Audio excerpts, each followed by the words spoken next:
So when we launched Naukri, we put together a small team just for Naukri within the company, got people from outside, and one or two other people who were co-founders. And we didn't have money, so we gave equity.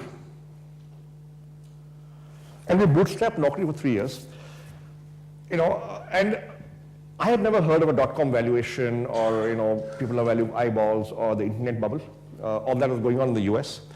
And suddenly in 1999, we began to get telephone calls saying we want to put money into your company. And I was completely baffled. Why would anybody want to give me money? Yeah? We're running a small company out of my house and suddenly people are calling up saying, take our money. And we've run this thing for 9 years, this company, and we've never had enough money. And in India, it's very hard to raise money from banks. So we were all bootstrapping, and suddenly people are calling up. So I was completely baffled. And so I got into conversations with these investors, and so there were a lot of these guys, these 20-something MBAs from the US would come back to India.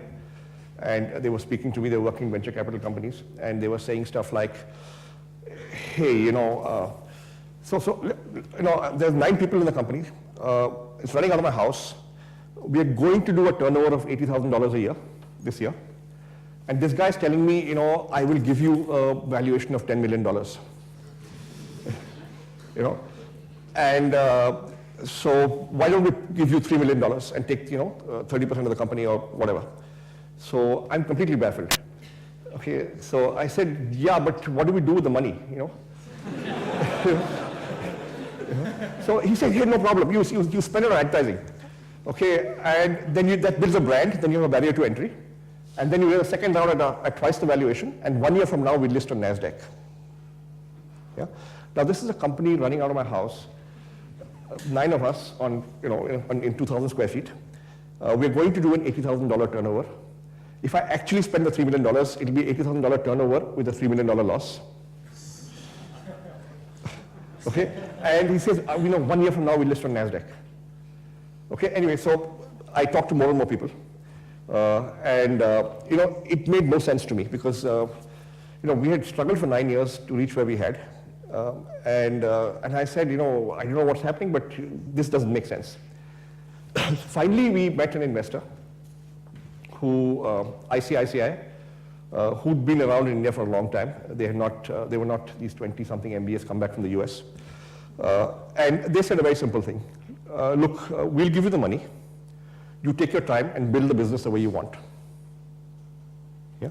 We know it's going to be a long haul. We've worked with Indian entrepreneurs earlier. We know that it takes time. And obviously, we expect you to invest in the business, make a loss for a year or two, and then build a large profitable business. And I said, this makes sense. So even though ICICI gave us a slightly lower valuation, we preferred to go with them. And after 3 years of bootstrapping, finally we had money. Yeah. So ICICI gave us a valuation of $9 million, which was still excessive. But in the days of the dot-com bubble, it was a modest valuation. Yeah. So we took the money and we decided we wouldn't do anything foolish with it. But we took the money and we invested in growth, technology, servers, salespeople, new products. We rolled out the business, and that took a few years. But right through the dot-com bust years, we were growing. Month on month, we had 36 months of straight growth. And finally, we listed in India in 2006. Yeah. Every year, sales turnover would, initially it would triple, and then it began to double. And then we began to grow in the 50-60% range as the base grew larger. And then in the last recession, last year we grew only at 14%. This year will be flat, but I think next year we'll get back to growth again.